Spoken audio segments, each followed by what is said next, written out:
Hello friends, તમારું સ્વાગત છે મારી ચેનલમાં। તો આજે આપણે બનાવીશું જોઈને જ ખાવાનું મન થઈ જાય એવા સેવ રોલ।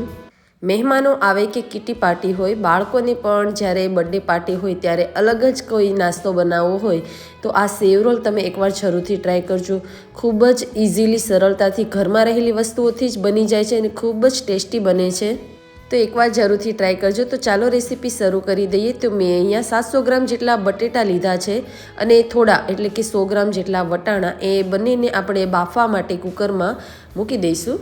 તો 4 થી 5 સીટી લગાવી દઈશું અને ત્યાર પછી આગળની તૈયારીઓ કરીએ।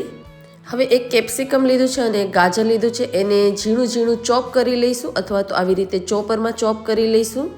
તમે એ ગાજરને ખમણી પણ શકો છો અને કેપ્સિકમને ઝીણું ઝીણું કટિંગ પણ કરી શકો છો।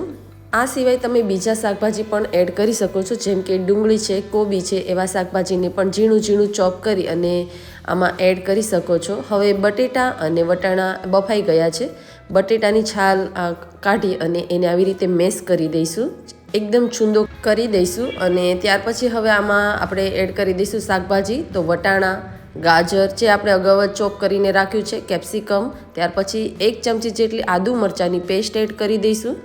હવે 1 વાટકી જેટલા પૌવાને ધોઈ અને પછી પાણી નિતારી અને 5 મિનિટ સુધી સૂકવી, એટલે કે આવા પલાળેલા પૌવાને પણ એમાં એડ કરી દઈશું, એનાથી ખૂબ જ સરસ એવું બાઇન્ડિંગ મળશે। લીલા ધાણાને ઝીણા ઝીણા કટ કરીને એડ કરી દઈશું। હવે એમાં થોડા મસાલા એડ કરી દઈએ, સ્વાદ પ્રમાણે મીઠું, 1 ચમચી ધાણા જીરું, અડધી ચમચી જેટલી હળદર, 1 થી 1.5 ચમચી જેટલું લાલ મરચું, 1 ચમચી જેટલી ખાંડ એડ કરી દઈશું, 1 ચમચી ગરમ મસાલો, 1 ચમચી ચાટ મસાલો, 1 ચમચી આમચૂર પાવડર એડ કરી દઈશું। અચ્છા, આમચૂર પાવડર ના હોય તો તમે લીંબુનો રસ પણ આમાં એડ કરી શકો છો। 1 ચમચી જેટલી કસૂરી મેથીને હાથેથી મસળી અને એડ કરી દઈશું। બધો મસાલો સરસ રીતે મિક્સ કરી દઈશું। તમે તમારા ટેસ્ટ એકોર્ડિંગ મસાલો બનાવી શકો છો। હવે એક સ્લરી બનાવીશું, એના માટે 3 ચમચી જેટલો કોર્નફ્લોર લઈશું અને થોડું પાણી એડ કરી અને પછી એની સ્લરી બનાવી લઈશું। તો કોર્નફ્લોર અને પાણી છે એને આવી રીતે મિક્સ કરી દઈશું। જો તમારી પાસે કોર્નફ્લોર ના હોય તો તમે એની બદલે ચોખાનો લોટ પણ લઈ શકો છો।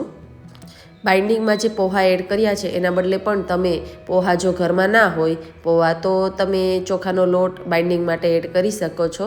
હવે મેં આવી બરદ સેવ લીધી છે, જે ઘઉંની ઝીણી સેવ આવે છે, સેવઈ કહેવાય છે અથવા તો આપણે એની બરદ સેવ પણ કહીએ છીએ।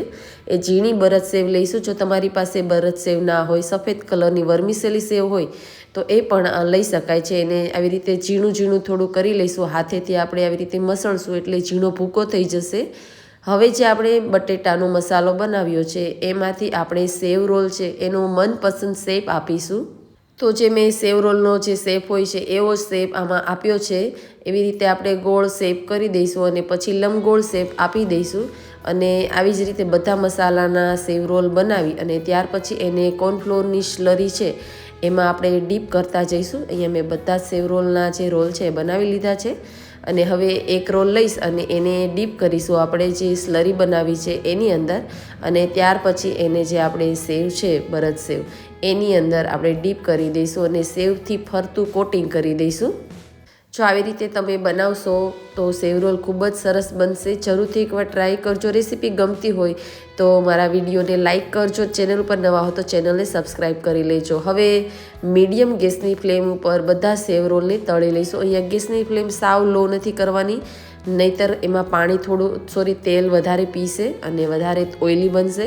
પણ જો તમે મીડિયમ ટુ હાઈ ગેસની ફ્લેમ ઉપર સેવ રોલને તળશો તો બિલકુલ અંદર તેલ રહેતું નથી, ખૂબ જ સરસ એવા ટેસ્ટી બને છે। આ સેવ રોલ તમે બાળકોની જ્યારે બર્થડે પાર્ટી હોય, કોઈ કિટી પાર્ટી હોય ત્યારે તમે સર્વ કરી શકો છો, મહેમાનો આવે ત્યારે પણ બનાવી શકો છો।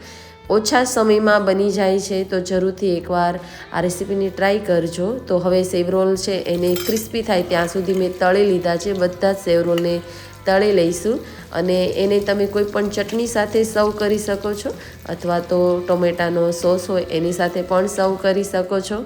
તો મેં અહીંયા બધા સેવ રોલને સરસ એવા તળી લીધા છે। મિનિટોની અંદર આ જે વાનગી છે બનીને તૈયાર થઈ જાય છે। તો એને ટમેટાના સોસ સાથે અથવા કોઈ ચટણી સાથે સર્વ કરીશું।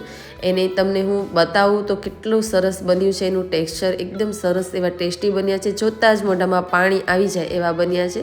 તો જરૂરથી એકવાર રેસીપીની ટ્રાય કરજો। તો મળીશું હવે મારા નવા વિડીયો સાથે, ત્યાં સુધી આવજો।